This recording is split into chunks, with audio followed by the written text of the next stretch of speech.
గౌరవనీయులైన పత్రికా విలేకరులారా, ప్రజల్లారా, మన రాష్ట్రానికి ఎంతో గౌరవం తెచ్చే ఈ రాజమండ్రిలో ఎంతో గొప్పవారున్నారు. డెవలప్మెంట్స్ కూడా జరుగుతూనే ఉన్నాయి. అదే విధంగా పేదవాళ్లు, అనాథలు ఎక్కువగా జీవించేది ఈ రాజమండ్రిలో చుట్టుపక్కల ఉన్న ప్రాంతాల్లోనే. సిటీలో కొన్ని రోడ్లు తప్ప మంచి రోడ్లు ఎక్కడా లేవు. అవసరమైన చోట వంతెనలు లేవు, త్రాగునీరు కూడా లేవు.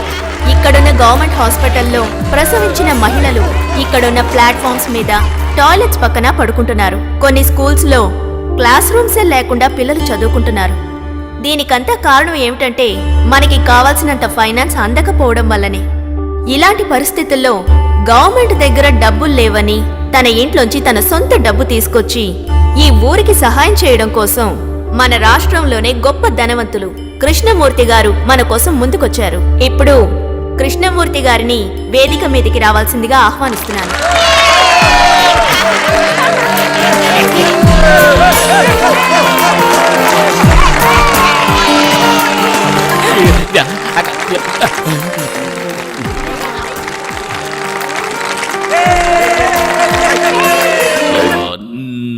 చెప్పండి త్వరగా త్వరగా. నేనే కృష్ణమూర్తిని. వచ్చింది. వీడు నా కుంజరా.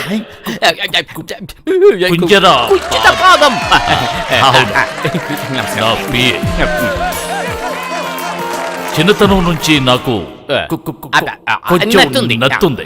దాన్ని కరెక్ట్ చేయడానికి నేను వచ్చాను. మన భారతదేశంలో 10 కోట్ల మంది అనాథల్లా వీధుల్లో జీవిస్తున్నారు. వాళ్ళందరికీ తలదాచుకోవడానికి చిన్న గుడిసె కూడా లేదు. వాళ్ళందరికీ ఎవరు సహాయం చేస్తారు? ఉన్నవాళ్లే కదా చేయాలి. 50,000 ఎకరాలకు పైగా భారతదేశంలో అన్ని రాష్ట్రాల్లోనూ నాకు స్థలాలున్నాయి.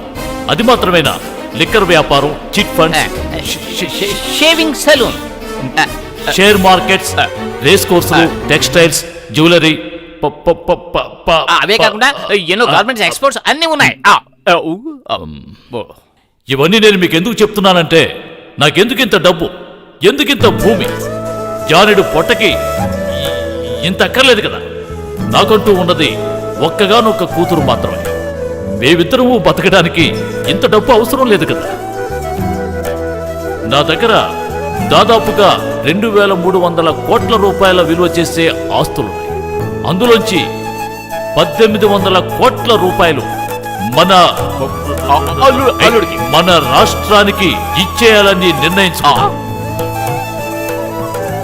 అందుకు కావాల్సిన చెక్కుని ఇప్పుడు మీ ముందే ఇస్తున్నాను.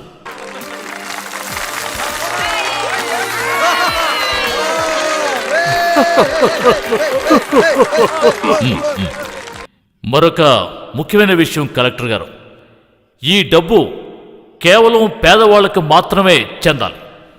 ఈ మినిస్టర్లు, ఎమ్మెల్యేలు, తహసీల్దార్లు, ఇంజనీర్లు, కాంట్రాక్టర్లు ఇలాంటి వాళ్ళ చేతుల్లోకి వెళ్ళడం, దానికి నేను ఎంత మాత్రం ఒప్పుకోను. ఎవరి ద్వారా ఈ డబ్బుని ఖర్చు చేయాలి అనే దాన్ని నేనే చెప్తాను. వారి ద్వారానే ఈ డబ్బు ఖర్చు పెట్టాలి. ఇదే నేను చెప్పదలుచుకున్న విన్నపం. సూపర్ రా, లేకపోతే ఎవరికి వాడే మేసేస్తాడు. ఇందులోని ఒక్క రూపాయి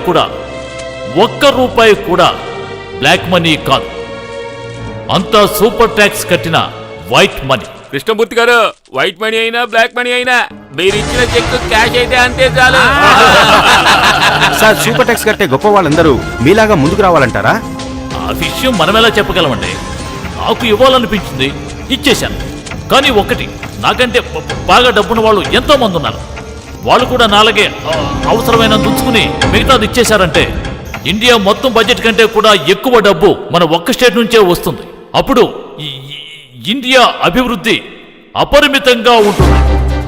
అప్పుడు ఇక్కడ వీధుల పక్కన ఒక్క అనాథ కూడా కనిపించడంతే. కృష్ణమూర్తి గారు ఈ పని చేశారంటే నెక్స్ట్ సీఎం అవుదామనే ఉద్దేశంతోనే.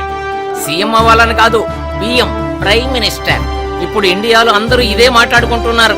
ఇంతవరకు ఎవరూ ఇలాంటి విప్లవం సృష్టించలేదు. ఏమీ అర్థం కాదు. మీరు లీడర్ అయిన దగ్గర నుంచి ఏం అర్థం చేసుకున్నారు? ఇలాంటి విషయాలన్నీ ముందుగా పోలీసులకి, మినిస్టర్లకే తెలియాలి. ఆయన ఎదిరిస్తే ఆయనే తీసుకుపోయేవారు. అవన్నీ తెలియజేయాల్సింది కలెక్టర్ అమ్మగారే కదా. కర్ణాటకలో పెద్ద కోటీశ్వరుడు కూతురైనా డబ్బు డబ్బే కదా ఏమంటారంటే నీ వేళకోళాలన్నీ ఈ కలెక్టర్ గారి ముందు మేడం. ఇలాంటి విషయం జరుగుతున్నప్పుడు సీఎం ఊళ్ళో లేకపోయినా మాతో ఓ మొక్క చెప్పొచ్చు కదా. ఇలాంటి వాటికి కొన్ని ఫార్మాలిటీస్ ఉంటాయి కదా. సార్ నేనిలా జరుగుతుందని ఊహించలేదు. ఓ ఫంక్షన్ ఏర్పాటు చేశాను, మన రాష్ట్రానికి సహాయం చేస్తానని కృష్ణమూర్తి గారు చెప్పారు. అమ్మా రాజకీయాల గురించి ఐఏఎస్ చదివితే తెలియదు. రాజకీయం సంగతి తెలీదండి, కానీ కృష్ణమూర్తి గారు చెప్పినట్టు మీ దగ్గర ఉన్న ఎక్సెస్ అమౌంట్ ని పేదలకి సహాయం చేయడానికి సరెండర్ చేశారంటే మన దేశాభివృద్ధి ఎలా ఉంటుందో నాకు బాగా తెలుసు. నోరు పారేసును పొందించుకున్నావు కదా. మేడం ఇక మీరు బయలుదేరండి. అలాగే సార్, బాయ్.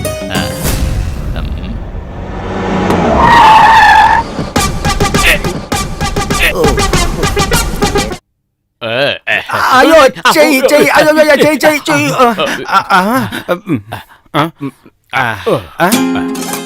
ఇది ఏం ఆఫీసు? Post office. ఓ ఏంటి సార్ ఈరోజు ఉదయం మందులు వేసుకోలేదా? మంత్రి గారి ఇల్లు. ఏ మంత్రి? మన ప్రతిపక్ష నాయకులు సార్. ప్రతిపక్ష నాయకులా? ఆ. అలా అర్థమయ్యేలా చెప్పొచ్చు కదా. కమా ఆ, నువ్వు కనుక నా పక్కన లేకపోతే ఈ టోపీ ఏనాడో ఎగిరిపోయేది. చాలా థ్యాంక్స్ సార్. Thank you. మీ టోపీని ఎగిరిపోనివ్వడు సార్ ఈ జగపతి. Thank you. ఈ యాక్టర్ పేరేంటి? ఈవిడ మన district collector sir. Priya Alexander. నమస్కారం అమ్మా. నమస్కారం. కొంచెం మతి మరుపు. తెలుసండి. తెలుసట. సారీ. ఆ కృష్ణమూర్తి ఒక మెంటల్ వెధవ. వాడి బావ డీజీపీ ఓ semi crack useless idiots. Good morning sir. Good morning. ఇప్పుడే పడుకొస్తానని వెళ్ళావు. ఎక్కడయ్యా? ఎవరిని? మీ బావ కృష్ణమూర్తిని. ఓ ఆయన సార్, ఆయన డబ్బు సరెండర్ చేసి నెక్స్ట్ ఫ్లైట్ కే ఊరికి వెళ్ళిపోయారు సార్. మా బావ గురించి నాకు బాగా తెలుసు సార్. ఎంగిల్ చేత్తో కూడా ఆయన కాకిన తోడు. ఆయన ఈ పని చేశాడంటే అనుమానమే. గౌరవం ఇవ్వయ్యా. నిన్ను నీ బావని కలిపి లోపలేస్తా. ఆపోయా, ఇది నవ్వులాట కాదు. మనం చెప్తేనే కృష్ణమూర్తి పనిచేశాడని మనం వెళ్ళి ప్రజలకు చెప్పాలి. ఎలక్షన్స్ వస్తున్నాయి కదా. ఇదిగో డీజీపీ, వెంటనే కృష్ణమూర్తికి ఒక అభినందన సభ ఏర్పడుతుంది. దేశం బాగుపడ్డట్టే. జన్మభూమి నా మాతృదేశం, నా మాతృదేశమే జన్మభూమి. నా పిల్లలు నాకు కావాలి. ఇక మీద ఎవరు ప్లాట్ఫామ్ లో పడుకోక్కర్లేదు, ఎందుకంటే అందరికి 3 రూములు ఇల్లు కట్టి ఇవ్వబోతున్నారా. మాల్దే నీకు నచ్చిన హల్వా కొని తీసుకొచ్చాను. నీ బావ నీతో మజా చేస్తాడు. మాల్దే ఎక్కడుంది? కనపట్టలేదు. ఎక్కడ వదిలిపెట్టను. ఇక్కడున్నావా? ఈరోజు తెల్లవారు శివరాత్రి.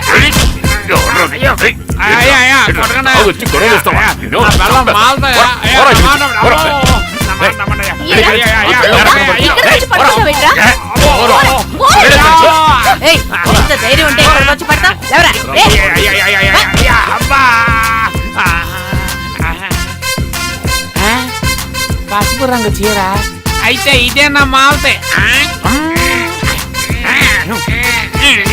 ఎవరది? అయ్యా ఏంటి అయిపోయా? నా మాల్తి మారిపోయిందిరా. మారిపోయావు. ఒరే నిద్ర పట్టలేదని ఓ కోటర్ మందు కొనుక్కుని తాగి పడుకుంటే వచ్చి నిద్రలో పాడు చేస్తున్నావు కదరా. నా మాలతి కట్టుకున్న పసుపు చీర నా మాలతి ఎక్కడరా? మాలతి మాయమైపోయింది. ఎక్కడరా? అదిగో. అయ్యో అబ్బో పసుపు రంగు చీర. అబ్బో ఏంటి కొండముచ్చు ఫుట్బాల్ లో వచ్చి ఇక్కడ పడ్డావు? ఆ పండోడు తన్నేళ్లే. ఏయ్, ఇన్ని రోజులుగా ఉంటున్నావుగా, నీ పెళ్ళాం ఎవరో గుర్తు పట్టలేవా నువ్వు? అందుకోసం వెతికాను. వాళ్ళు అపార్థం చేసుకున్నారు. రోజు నీకిది బాగా అలవాటే. ఇలాగే తన్నులు తిని చావు. సస్సు నా పిల్లం ఎక్కడుంది? తను లేకపోతే నాకు అసలు నిద్ర పడ్డది సరసు. తను సెకండ్ షో సినిమా చూడడానికి వెళ్ళింది. గొడవ చేయకుండా వెళ్ళి పడు. నువ్వే షోకి వెళ్తున్నావు? నేను తర్వాత ఇంకో షోకి వెళ్తాను. నేను వచ్చేదా సరసు? ఏడ్చావులే, నీ మొహానికి అదొకటా? ఇంకో పెద్ద మందు కొట్టి పడుకో. నేను ఎప్పటి నుంచి అడుగుతున్నాను నీతో పాటు షోకు వస్తాను అని. ఒప్పుకొని అంటావేంటి సరసు?